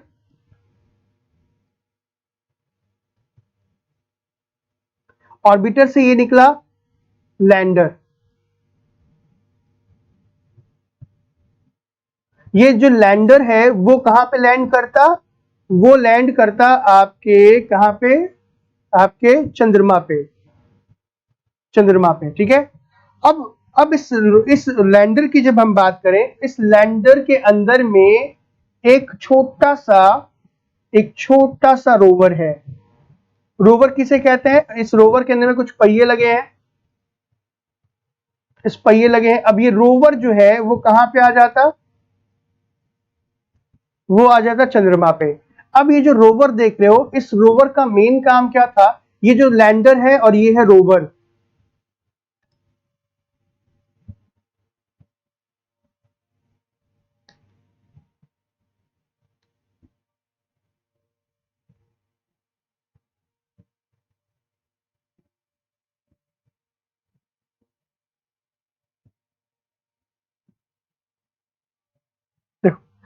ये दोनों का जो दिन है 15-15 दिन, यानी कि 15 नहीं 14 दिन बोल सकते हैं उसको, एक चंद्रमा के दिन का। अब ये जो रोवर देख रहे हो, इस रोवर का काम क्या था? इस चंद्रमा पे, चंद्रमा की सतह पे चलना, और चंद्रमा की सतह पे चलने के बाद ध्यान दीजिएगा कि चंद्रमा की सतह पर चलने के बाद वहां की मिट्टी के बारे में, वहां के जो चट्टान है उनका निर्माण किस तरीके से हुआ है, उसमें कौन कौन से मिनरल्स हैं, ठीक है, कौन कौन से आपके जाकर के उसमें केमिकल कौन कौन से हैं। भाई बेसिकली देखा जाए कि हमारा जो अर्थ है, और जो मून की बात की जाए या फिर मार्स की बात की जाए, मंगल की बात की जाए, उन सबकी सतह किसी विशेष प्रकार के मिनरल्स की अधिकता की वजह से होती है। आए समझ में? तो इसका, इस रोवर का जो काम था, उस रोवर का काम था उसके बारे में पता करना, और रोवर का काम था पता करना। पता करने के बाद ये जो इंफॉर्मेशन था वो लैंडर को इंफॉर्मेशन देता, और ये जो लैंडर है इसमें भी कुछ जो है गैजेट लगे हुए थे, कुछ यंत्र लगे हुए थे जो वो वहां के वातावरण में उपस्थित जितने भी मिनरल्स हैं उसके बारे में पता करता, और पता करने के बाद ये जो लैंडर है ये ऑर्बिटर को भेज देता है इंफॉर्मेशन। तो हुआ क्या कि ये जो रोवर की बात कर रहे हैं, ये जो रोवर है वो लैंडर के अंदर भी था, बट ये जो लैंडर था उसकी लैंडिंग चंद्रमा पर सॉफ्ट होनी चाहिए थी, मतलब आराम से गिरनी चाहिए थी, लेकिन कुछ कनेक्शन की वजह से क्या हुआ, उसकी जो लैंडिंग थी वो लैंडिंग सॉफ्ट नहीं हो पाई और वो चंद्रमा के सतह से जाके टकरा गया, और टकराने के बाद जो हो गया वो पूरी तरीके से खत्म हो गया। ठीक है, अब केवल और केवल बचा क्या, ऑर्बिटर बचा। तो ऑर्बिटर तो अपना काम अभी भी प्रॉपर तरीके से कर रहा है, लेकिन भाई साहब अब अगर देखा जाए तो चंद्रयान मिशन 1 में भी ऑर्बिटर काम कर रहा था, चंद्रयान मिशन 2 में भी ऑर्बिटर काम कर रहा है, लेकिन फिर भी जो है इसरो ने कहा कि नहीं, 99% 98% जो है सक्सेस है। तो भाई ठीक है, अच्छी बात है, सक्सेस है तो हम क्या कर सकते हैं। समझ में आया आपको? अभी मैं और आगे बता रहा हूं, आप देखो तो सही कि क्या है क्या नहीं। देखो, जो लैंडर था वो भी जो डाटा है वो किसको सेंड करता, ऑर्बिटर को, और जो ऑर्बिटर है वो सेंड करता इसरो के सेंटर को। ये इस पूरे की प्रोसेस में 15 मिनट का टाइम लगना था, मतलब कि जो रोवर है वो लैंडर को इंफॉर्मेशन देता और जो लैंडर है वो ऑर्बिटर को देता, और ऑर्बिटर क्या करता, हमें जो हमारा जो यहाँ पे डाटा स्पेस सेंटर है उसे इंफॉर्मेशन देता, और ये पूरे के पूरे प्रोसेस में 15 मिनट का टाइम लगना था। ठीक है, तो रोवर का काम समझ में आ गया। अब देखो लैंडर के अंदर में बहुत जो है एक बहुत ही महत्वपूर्ण एक गैजेट था, उसका नाम आप सबको पता होना चाहिए। देखो लैंडर को जो है हमने देखो ये देखो बच्चों, देखो यहाँ पे सामने दिखाई दे रहा होगा जो मैंने भी फिगर बनाया था ना, ये देखो ये है, ये दिखाई दे रहा है आपको, ये आपका जो है आपका लैंडर ये है, ये देखो लैंडर है, और ये छोटी सी गाड़ी दिखाई दे रही है आपको, ये है रोवर। समझ में आ रहा है, ये है आपका रोवर। तो गाइस ये जो विक्रम था इस लैंडर का नाम, और इसरो ने इसका नाम जो रखा था, मतलब जो इसरो के फाउंडर है आपका डॉक्टर विक्रम साराभाई, उनके नाम पे रखा था। अभी ध्यान रखिएगा कि जो लैंडर है इसके 5 पांव थे। कितने पांव है देख रहे हो यहाँ पे विक्रम, देख रहे हो, इसके 5 लेग हैं। ठीक है, और इसी में ये पूरी तरीके से जुड़ा पड़ा है पूरे के पूरे लैंडर के साथ। ऐसा कहते हैं कि ये जो 5 लैंडर था, इसमें जो उतरने के लिए इसमें जो एक लेग था वो प्रॉपर तरीके से खराब हो गया था, जिसका थ्रस्टर था, जिसकी वजह से ये प्रॉपर तरीके से आपका लॉन्च नहीं हो पाया, और ये चंद्रमा की जो सतह से टकरा गया। अभी ध्यान रखना, ये काफी इंपॉर्टेंट है कि जो लैंडर की बात की जाए तो ये 5 पैरों वाला एक क्या है, गैजेट है। अब इस लैंडर के अंदर में एक गैजेट लगाया गया है, इसका नाम है रंभा। ये अपने नोटबुक में नोट डाउन कर लेना बच्चों। ये रंभा क्या है, इसका फुल फॉर्म क्या है, देखो रंभा का पूरा नाम क्या है, radio anatomy of moon bound hyposensitive ionosphere and atmospheric probe, पूरा नाम है इसका। मतलब ये कि ये जो लैंडर है इसका मेन काम क्या था कि जो भी आपका लूनर सब सरफेस, जो भी लूनर सब मतलब जो सतह है वहां पे, उसके सतह की डेंसिटी पता करना। किसकी पता करना, जो चंद्रमा है, चंद्रमा की जो सतह है उसका घनत्व क्या है, उसके बारे में पता करने के लिए हमने इस लैंडर को भेजा था। और इस लैंडर के अंदर में जो इस घनत्व को पता करने की जो मशीन लगी थी उसका नाम रंभा था। फिर से मैं पढ़ देता हूँ, radio anatomy of moon bound hyposensitive ionosphere and an atmospheric proof. Clear है? चलो दिख रहा है अच्छी तरीके से, क्लियर है?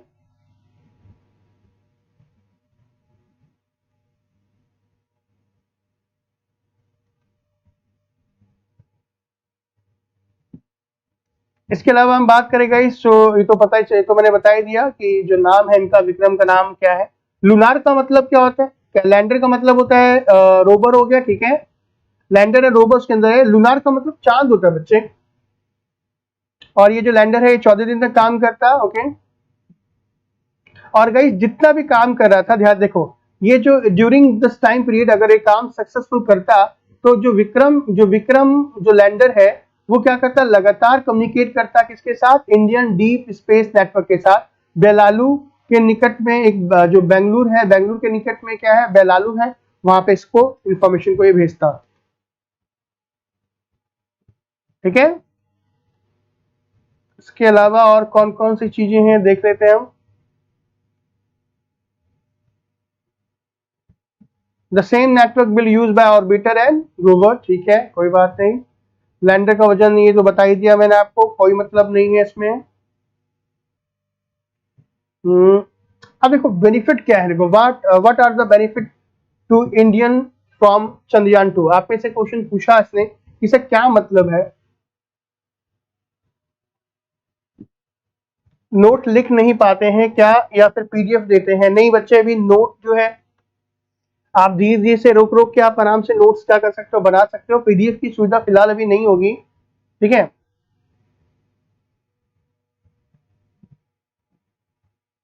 देखो इसका बेनिफिट क्या है एक बार देखो। बेनिफिट की बात हम करें तो बेनिफिट का मतलब हो गया कि इस चंद्रयान मिशन 2 से क्या है। सबसे पहली बात तो क्या है, deep secret of the universe will be, जो भी डीप सीक्रेट है मतलब जो अंतरिक्ष के जितने भी रहस्य हैं उस रहस्य का जो है हम पता कर सकते हैं। किसके माध्यम से? चंद्रयान 2 के माध्यम से, चंद्रयान फर्स्ट के माध्यम से, मंगलयान के मिशन, मंगलयान फर्स्ट के माध्यम से। तो इसरो क्या चाह रहे हैं कि चंद्रयान मिशन से हम कुछ बेसिक क्वेश्चन जो है सोलर सिस्टम के, चंद्रमा के बारे में, कुछ जो भी ऐसे कुछ छुपे हुए रहस्य हैं उसके बारे में हम पता कर सकते हैं। दूसरा पब्लिक एंगेजमेंट। देखो कोई भी अगर हम मिशन करते हैं तो हम चाहते हैं कि जो भी हमारे नेशन में, जो भी हमारे देश के अंदर में जो लोग हैं उनको क्या करें, हम उनमें एक उत्सुकता जगाएं, ठीक है, उन सबको आपस में जोड़े। आपको मैं कह चुका हूं कि जब भी ये चंद्रयान मिशन 2 आया था तो आपने देखा होगा कि सभी के जवान पे जो है वो क्या था, चंद्रयान 2 था। तो कोई कहीं ना कहीं जो है रियल लाइफ में क्या क्या यूज हो सकता है उसके बारे में पता। फिर विल इंस्पायर इनोवेशन, हम क्या कर सकते हैं, इंस्पायर कर सकते हैं किसको, जितने भी इनोवेशन है उनको। दूसरा India it will increase the space, India जो है आने वाले समय में जो है भारत जो है वो अंतरिक्ष के क्षेत्र में काफी और भी तरक्की करेगा। ये सारी चीजें आप लिख सकते हो, मैं एक एक लाइन केवल बोल देता हूँ गाइस, ठीक है। आर्थिक दृष्टिकोण से भी जो होगा वो स्पेस के क्षेत्र में बढ़ना काफी महत्वपूर्ण होगा। और अगर देखा जाए जो भी इंटरनेशनल कम्युनिटी है उसके साथ भी हम क्या करते हैं, आपस में अपने डाटा को शेयर करते हैं, जिससे भाईचारा की जो संभावना है वो भी काफी बढ़ेगी। और उसके बाद सबसे इंपॉर्टेंट बात आपको पता होगा कि चंद्रयान फर्स्ट मिशन ने किया था कि जो चंद्रमा पे जो भी जल की बारे में सबसे पहले इसने बताया था। भाई चंद्रमा पर जल है या नहीं, चंद्रमा पर पानी है या नहीं है, जल है या नहीं है, इसके बारे में किसने बताया था? इसके बारे में चंद्रयान मिशन फर्स्ट ने बताया था। Is it clear? तो चलिए आज के लिए हम इसको यहाँ पे इतना ही रखते हैं। रंभा एक बार एक्सप्लेन करे सर।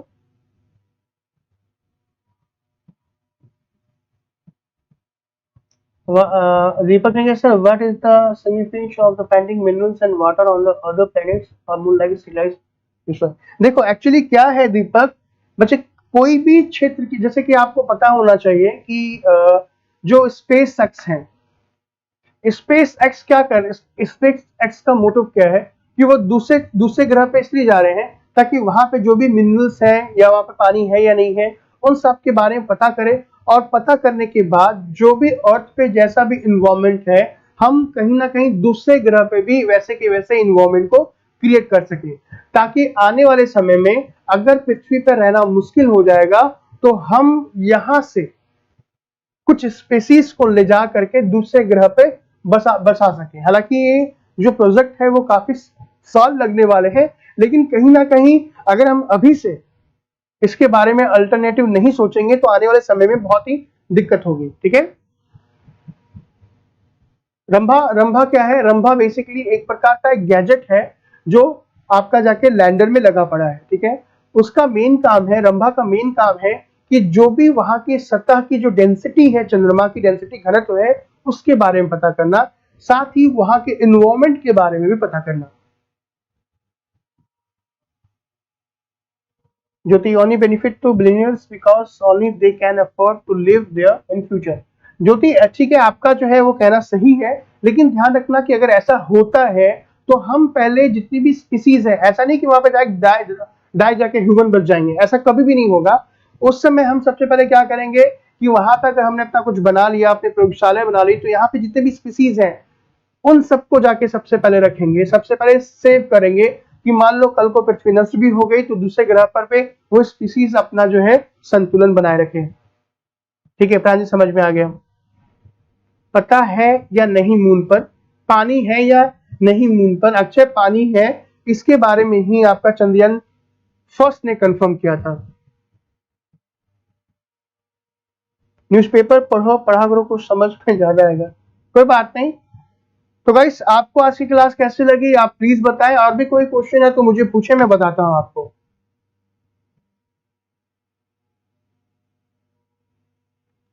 जल्दी जल्दी बताएं, अगर कोई क्वेश्चन आपको है, आपके मन में कोई क्वेश्चन है आज की क्लास से रिलेटेड तो मुझे बताएं। और कल की क्लास जो होगी, कल की क्लास में हम बात करेंगे पता है किसके बारे में, थोड़ा सा जैसे जीपीएस क्या है, ठीक है, हमारे पास जीपीएस कौन सा है, गगन किसे कहते हैं, ये सब कुछ बेसिक सी चीजें हैं, और कुछ करंट की बात करेंगे कल।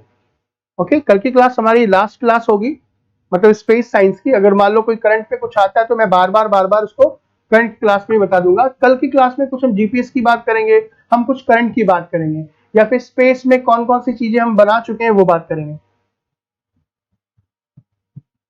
सर जैसा कि रोहित ने कहा है कि सर जैसा कि हम लोग सारे प्लैनेट्स के बारे में जानते हैं, तो क्या उनके जैसे एटमॉस्फेयर क्रिएट करके हम लोग देख सकते हैं कि इंसान वहां पर रह सकते हैं? देखो रोहित, क्वेश्चन तो बेसिकली आपने सही कहा है, ठीक है। क्या लिखा है सर? अर्थक्वेक आ सकती है, अर्थक्वेक आ सकती है, बहुत अच्छी रही class, thank you so much. Time पता ही नहीं चलता कब हो गया, thank you so much Vipin. हाँ वहां पे वाटर के मॉलिक्यूल्स हैं। चंद्रयान सेकंड है क्या सर? चंद्रयान सेकंड एंड क्या बताया था, समझा नहीं, फिर से पूछो। देखो बच्चे, किसी भी अगर हम अलग ग्रह की बात करें तो वहां का जो इन्वायरमेंट होता है वो यहाँ के इन्वायरमेंट से बिल्कुल अलग है। आए समझ में? यहाँ पे बेसिकली क्या है कि यहाँ पे वातावरण है, एटमॉस्फेयर है, और एटमॉस्फेयर की वजह से यहाँ पे जितने भी गैसेज हैं, ऑक्सीजन है, वो बाहर नहीं जा पाती। अगर मान लो कि वैसे तो वातावरण तो जितने भी अलग अलग ग्रह पे अलग अलग होते हैं, तो वहां यहाँ के जैसे वातावरण वहां पे क्रिएट कर पाना ये थोड़ा मुश्किल है। हम आर्टिफिशियली क्रिएट कर सकते हैं, लेकिन नेचुरली अगर देखा जाए तो ऐसा नहीं है। जैसे शुक्र ग्रह की बात करें तो शुक्र ग्रह की जब हम बात करते हैं तो शुक्र ग्रह बहुत ही गर्म ग्रह है, आपको पता होगा, लेकिन शुक्र ग्रह की सतह से 100 किलोमीटर अगर ऊपर जाएंगे तो वहां पे जो कार्बन डाइऑक्साइड की जो लेयर है वो अर्थ के समान है ना। इसी तरीके जैसे अगर हम बुध ग्रह की बात करते हैं तो वो बहुत गर्म ग्रह है ना, वहां पे जीवन संभव ही नहीं है। बट हम सर्च मार रहे हैं कि कोई ऐसा ग्रह हो जो मिलता जुलता हो पृथ्वी से, और अगर मिलता जुलता ग्रह मिल जाता है तब हम क्या करेंगे कि वहां पर जीवन को उगाने की कोशिश करेंगे, जीवन को लाने की कोशिश करेंगे। जैसे कि आपको पता होगा कि अब स्पेस स्टेशन पे है ना कुछ कुछ पौधे भी उगाना स्टार्ट कर दिए हैं। अगर आप न्यूज़पेपर पढ़ते हो तो आपने पढ़ा होगा कि स्पेस हाल ही में स्पेस सेंटर ने क्या किया, कुछ जो है पौधे उगाए हैं, है ना, कहाँ पे? स्पेस सेंटर पे। तो ये बहुत ही अच्छी बात है। तो धीरे धीरे सारी की सारी चीजें होंगी। Sir we are destroying our planets and finding some other planet for a survival is not ideological. ठीक है दीपक, कह सकते हैं, लेकिन क्या कर सकते हैं, कहने का मतलब रिसर्च तो करना जरूरी है। आपकी क्लास बहुत अच्छी लगी, क्लास को अच्छा करने के लिए न्यूज़पेपर पर, हाँ बिल्कुल सही कहा है। ध्यान दीजिएगा कि प्रांजलि की अगर मान लो कि जो मैं क्लास बता रहा हूँ बच्चे, अगर आपने न्यूज़पेपर पढ़ा होगा अब आपको सारी चीजें समझ में आएगी। देखो ऑनलाइन क्लास में और ऑफलाइन क्लास में थोड़ा जमीन आसमान का अंतर होता है। ऑफलाइन क्लास की बात करें तो वहां पर मैं देख सकता हूँ, मैं आपके चेहरे देख सकता हूँ, और अगर आपको कोई चीज समझ में नहीं आएगा तो आपके चेहरे पे वो चीजें बिल्कुल नजर आ जाते हैं, तो फिर मैं आपको आपके चेहरे को देख करके पूछ सकता हूँ कि आपको समझ में आया या नहीं आया, या फिर अगर आपके मन में कोई सवाल होंगे तो आप उसे डायरेक्ट पूछ सकते हो। Is it clear? टाइम बता दो। देखो टाइम जो है मैं फिर से बता दूं कि हमारी जो क्लास हो रही है ये क्लास जो होती है वो 3 बजे से लेकर के 4:30 तक होती है। कितने मिनट तक?